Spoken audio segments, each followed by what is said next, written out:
IIT Bombay त्यांच्या सहकार्याने त्यांच्या कामाची नेहमी प्रशंसा केली.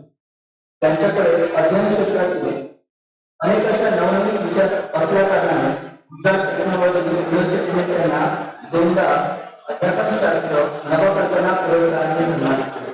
ते गुजरात राज्याच्या MBA कोर कमिटीचे सचिव देखील आहेत. त्यांना टेक्नॉलॉजी संबंधित भारताच्या विविध भागात 65 करून अधिक व्याख्याने दिली आहेत.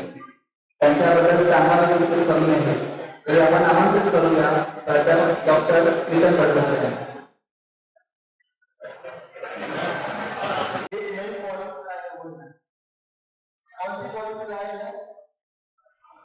एजुकेशन के लिए कोई नई पॉलिसी आई है अपने देश में? कौन सी पॉलिसी है? National education policy 2020। अब ये पॉलिसी आने के बाद क्या फर्क आया है? पता नहीं क्या फर्क आया है, लेकिन because I am government side, I am working for government of Gujarat, I am going to tell you कि अभी हम सबको क्या ध्यान में रखना है, हमारे एजुकेशन सिस्टम में क्या नया आया है जो कि आगे जाके सब कुछ बदलने वाला है, वो हम आज पूरा जानेंगे। सबसे पहली चीज जो हमें इंप्लीमेंट हो गई है लेकिन हमको पता नहीं ये है कि ABCID बना है। किसी को पता है ABCID क्या है? ABC उसका नाम है academic bank of credit. Academic bank of credit जैसे आप सबके पैसे बैंक अकाउंट में जमा होते हैं, वैसे हमारे बच्चों के नाम के ऊपर एक बैंक का अकाउंट खोला गया है। उस बैंक के अंदर उसकी क्रेडिट जमा होगी, यानी उसने जितने भी क्रेडिट के कोर्स किए हैं, जैसे उसने BE किया तो उसके 160 क्रेडिट हो गए, उसने ME किया उसके 80 क्रेडिट हो गए, तो सारे क्रेडिट जमा होंगे और वो खाता होना जरूरी है। यानी आज आप घर जाकर अपने बच्चे को पूछना कि उसकी कॉलेज में या उसकी स्कूल में उसका ABCID बनाया है नहीं बनाया है, क्योंकि आगे जाके सारे एडमिशन उसके ऊपर ही होने वाले हैं, राइट? तो क्या करना है आपको? अपने बेटे बेटी को पूछना है कि क्या उसकी कॉलेज में, उसकी यूनिवर्सिटी ने उसका ABCID बनाया कि नहीं बनाया, राइट? किसी को पता है इसके बारे में? नहीं पता है, तो प्लीज ये पहला काम कीजिए कि अपने बच्चे का ABCID बना है कि नहीं बना है वो चेक कर लीजिए। अब ABCID बनने से फायदा क्या होगा? ABCID बनने से फायदा ये होगा कि जितनी भी कॉलेजेस हैं जो ऑथेंटिक डिग्री नहीं देती है वो डिग्री नहीं दे पाएगी, और वही डिग्री मान्यता प्राप्त होगी जो ABCID में रजिस्टर्ड है।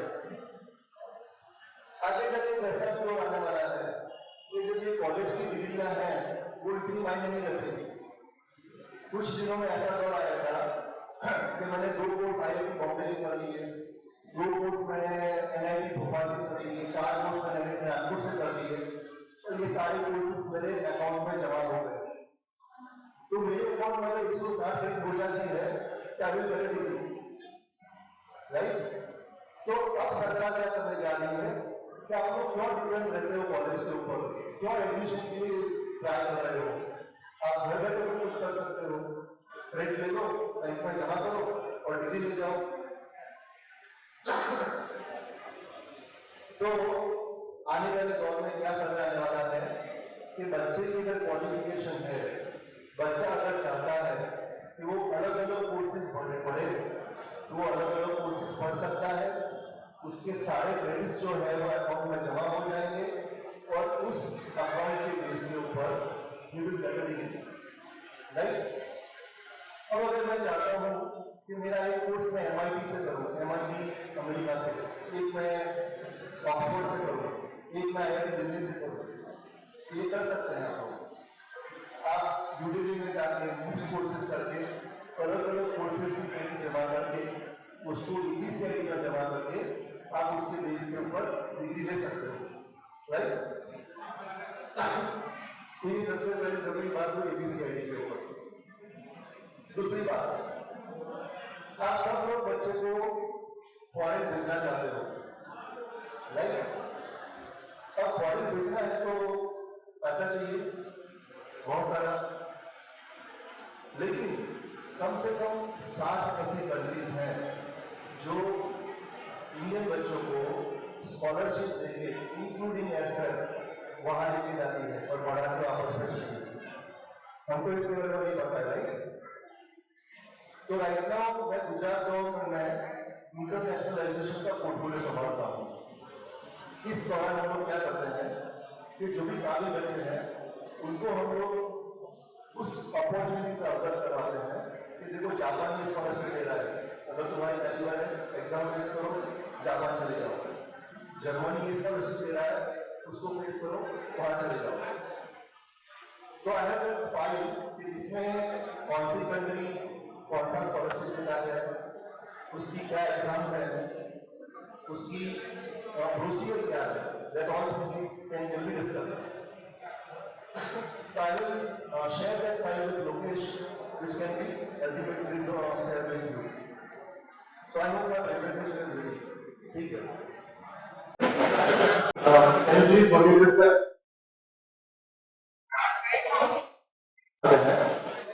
और 40 साल काम करने में तकरीबन 80,000 आवर्स हम लोग काम करते हैं। अब वो 80,000 घंटे हम लोग कैसे बिताएं, वो तय करना जरूरी है। जनरली हमारा माइंडसेट क्या है बच्चों के लिए, इंजीनियर बनना या कुछ भी करो पैसा कमाओ।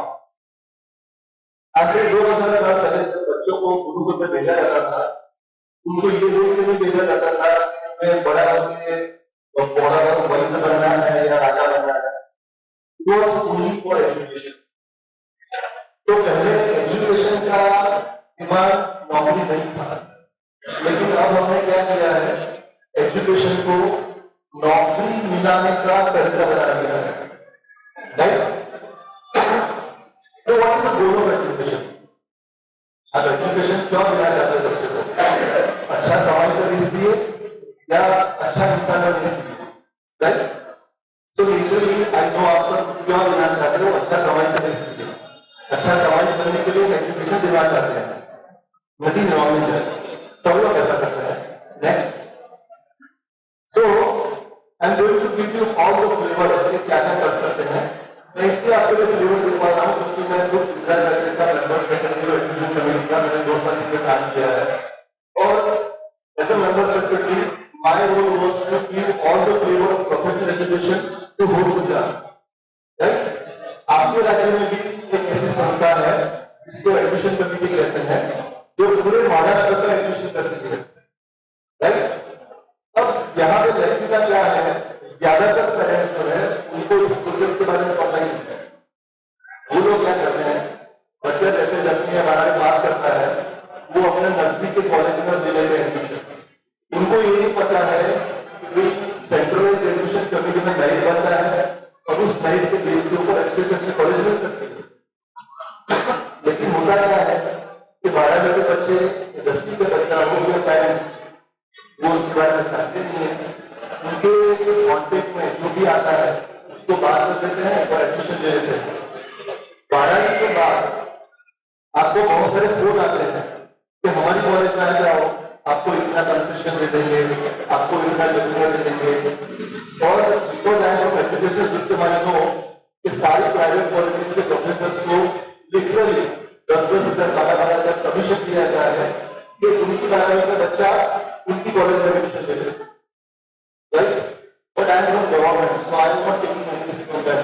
My role is to make a proper merit in new admissions.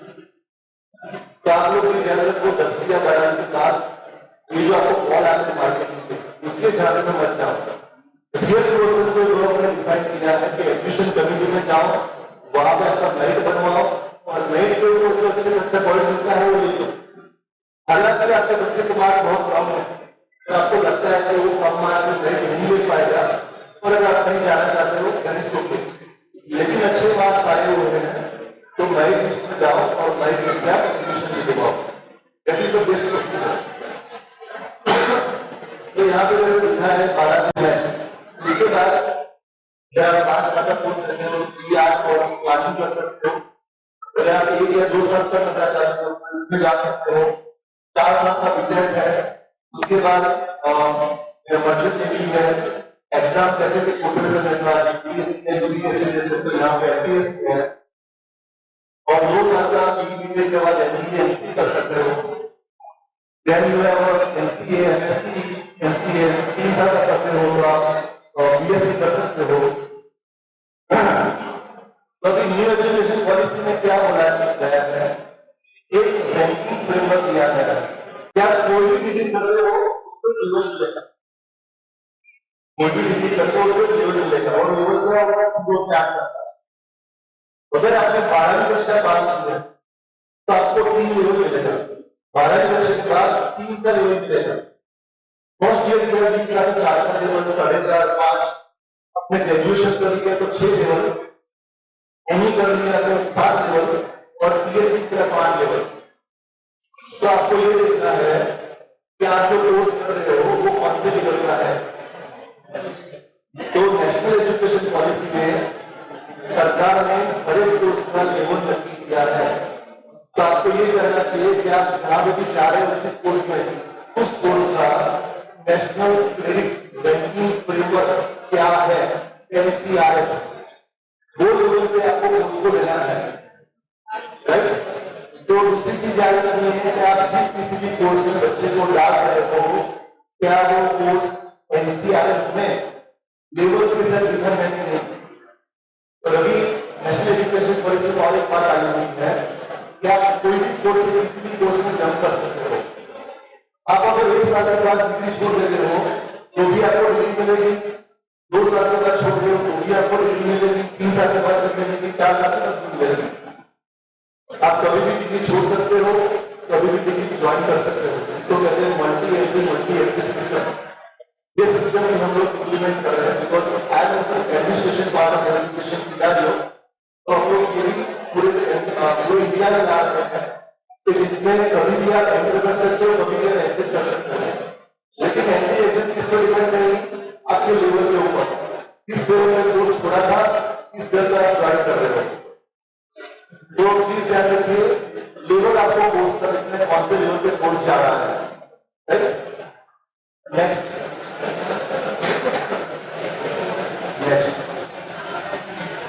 now I'm going to give you flavor of all the courses। हालांकि हम लोग सारे कोर्सेज को जानते ही हैं, पर फिर भी इंडिया में अभी सबसे ज्यादा कौन से कोर्सेज चल रहे हैं, तो सबसे टॉप पे है मेडिसिन और हेल्थ केयर। इसमें सबसे ज्यादा लोग अप्लाई करते हैं और सबसे ज्यादा डिमांड उसी की है। डिमांड किसकी होती है, जिसकी अवेलेबिलिटी कम हो। हमारे यहाँ डॉक्टर्स की अवेलेबिलिटी कम है, नर्सेस कम है, इससे सबसे ज्यादा जो कोर्स करता है वो मेडिसिन का। सेकंड नंबर पे engineering. Engineering is now a common degree like BCom. पहले ऐसा होता था कि आप कुछ भी करो, बीकॉम करो कहीं भी चल जाओगे, अब इंजीनियरिंग करो कहीं भी चल जाओगे। और 60% of engineering graduates are not getting job in engineering. 60% engineering के बच्चे हैं वो इंजीनियरिंग का काम नहीं करते हैं, वो बैंक में जाते हैं, इंश्योरेंस में जाते हैं, कॉलेज में जाते हैं, इंजीनियरिंग नहीं करते हैं। तो now engineering is a common degree, वो कहीं पे भी चल जाते हैं। नेक्स्ट इज लॉ, यानी वकीलात। आपको लगता है तो वकील तो कहाँ कुछ करते हैं, वकील बनने के क्या हो सकता है, बट अगर आपने नेशनल लॉ यूनिवर्सिटी से वकीलात किया है, that is a law of scope. Nowadays, law is very much in demand if you are done from a better college. And education. Now, how education is a good job? हमने courses को देखा, he's in education field, right? Still is earning less of rupees. तो जो बंदा अच्छा educator है, उसके लिए there is no limit. आपने फिजिक्स वाला का एग्जाम्पल सुना होगा। फिजिक्स वाला पता है किसी को, राइट? प्लग पांडे, सिंपल एजुकेटर, लेकिन right now he is earning a lot. Professor, educator, earning a lot. So education is a field where if you have a talent, if you have a skill, you can earn a lot because of online courses. There is no limit. Next, In medicine, there is a 22% rise, 22% का rise है और 372 million की industries है medicine की. So medicine is a very successful career, better option. Then manufacturing, engineering, because of Make in India concept की वजह से आजकल इंजीनियरिंग में इतनी सारी जॉब्स अवेलेबल है. I tell you about my college. मेरी कॉलेज में 91% प्लेसमेंट है. मेरे पास कोई बच्चा बाकी है जिसको जॉब नहीं मिली है. तो इंजीनियरिंग में आजकल बहुत ज्यादा लोग हैं, बहुत ज्यादा जॉब्स मिल रही है. From a graduate college. Graduate college के पास अगर इंजीनियरिंग करते हो तो जॉब हॉस्पिटल्स और employment is definite. Next, similarly as a market price और एजुकेशन स्किल डेवलपमेंट. तो नवाडेज जो ऑनलाइन प्लेटफॉर्म आ रहा है, यूट्यूब है या दूसरे प्लेटफॉर्म है, उसकी वजह से एजुकेशन टेक्नोलॉजी सेक्टर में बहुत सारा ग्रोथ है. और सब कुछ अगर मैं यूट्यूब पे पढ़ाते हैं तो that engineering, education and online technology, they all are mixing up in giving a better opportunity for the employers as well as students. Next, आपको और एक बताना चाहूंगा कि एजुकेशन सेक्टर में अभी चैट जीपीटी और एआई ने बहुत ज्यादा इन्वॉल्वमेंट किया है. चैट जीपीटी और एआई इतना ज्यादा इन्वॉल्व हो गए. I just give an example कि मैंने मेरे स्टूडेंट को बोला एक चीज 10 बार लिख के ले आओ, काम नहीं कर रहे, 10 बार लिख के ले आओ. उसने सिर्फ चैट जीपीटी को मैसेज दिया कि इस टॉपिक के ऊपर 10 पेज लिख के दो. उसने 2 मिनट में 10 पेज लिख के दे दिए. फिर उसने दूसरा मैसेज दिया कि इसको मेरे हैंडराइटिंग में, उसके खुद के हैंडराइटिंग में कन्वर्ट करके दे दो. उसने 10 मिनट में कन्वर्ट कर दिया. तो अभी एजुकेशन में जनरली चैट जीपीटी इतना आ गया है, जेमिनी, पायलट, ये सब पूरा काम इसी कर देते थे. आज पेपर भी बनाना होगा किसी के एग्जाम का, पूरा 10 पेपर देते उसको बोलो कि मैथ बना के दो, देता है. तो हर एक फील्ड में ये आता है, आर्टिफिशियल इंटेलिजेंस है और उसका बहुत ज्यादा डिमांड है. आने वाले समय में ऐसी ऐसी जॉब निकलने वाली है जो हमने सोचा भी नहीं कैसा हो सकता है. कैसे कोई that is what I want. Technology growth is almost 5 million people are working in technology in 2023, which was 3.9 million in 2018. So yes, there is a tremendous rise in this. Similarly, next, now government and public services. Sir ने already बहुत कुछ बता दिया है government और public services के बारे में. तो सिविल सर्विसेज तो है ही सबसे ज्यादा lucrative. Apart from that we can go to banking sectors, defence services and public sector under PSUs. तो आप पीएसयू में चले जाए, भारत सरकार की बहुत सारी डेवलपमेंट कंपनियां हैं जिसमें आप जॉब ले सकते हो. और सिविल सर्विसेज की एग्जाम की प्रिपरेशन की है तो इन सब में आराम से जॉब मिल जाएगी. अगर आपने ऊपर वाली तैयारी की है तो नीचे में तो आराम से मिली ही मिली है. नेक्स्ट,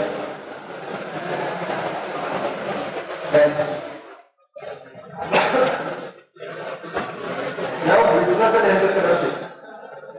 हमारे इस सेशन के बाद बहुत सारे एंटरप्रेन्योर्स बोलने वाले हैं. तो अभी इसमें हम लोग क्या करते हैं कि 20 लोग बच्चे को 2 लाख रुपए देते हैं उसका बिजनेस करने के लिए.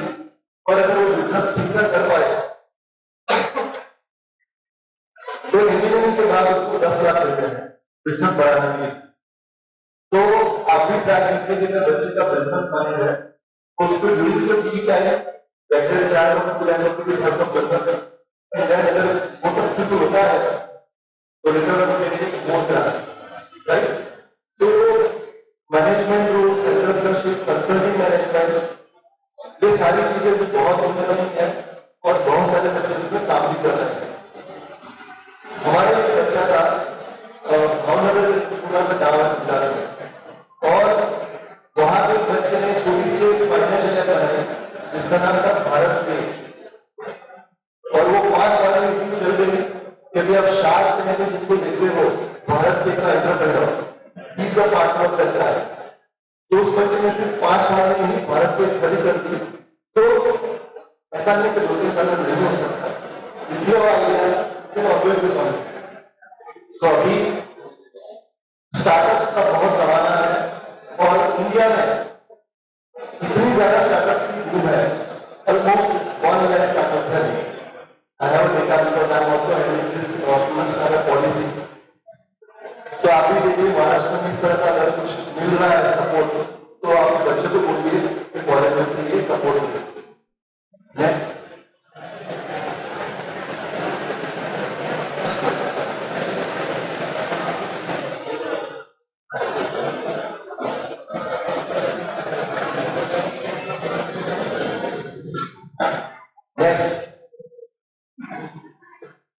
सो एग्रीकल्चर सोचते हैं कि एग्रीकल्चर में क्या हो सकता है, बट कई किसान हमारे कॉन्टेक्ट में है जो लाखों रुपए कमाते हैं एग्रीकल्चर टेक्नोलॉजी यूज करके।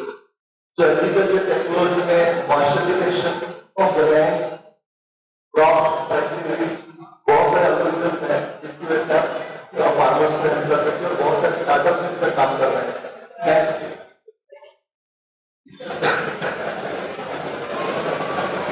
media is, so I am not expert in this, but we have some actors over here, so they'll be able to help you.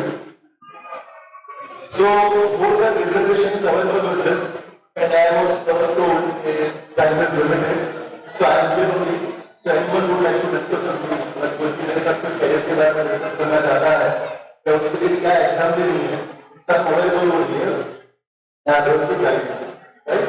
So at presently what I am doing, मैं Gujarat government में काम करता हूँ, education department का administration करता हूँ, जिसमें internationalisation देखता हूँ और एक्रेडिटेशन देखता हूँ। Thank you very much for giving me time. Thank you so much. जब सामने वाला मुझे आपको लोगों से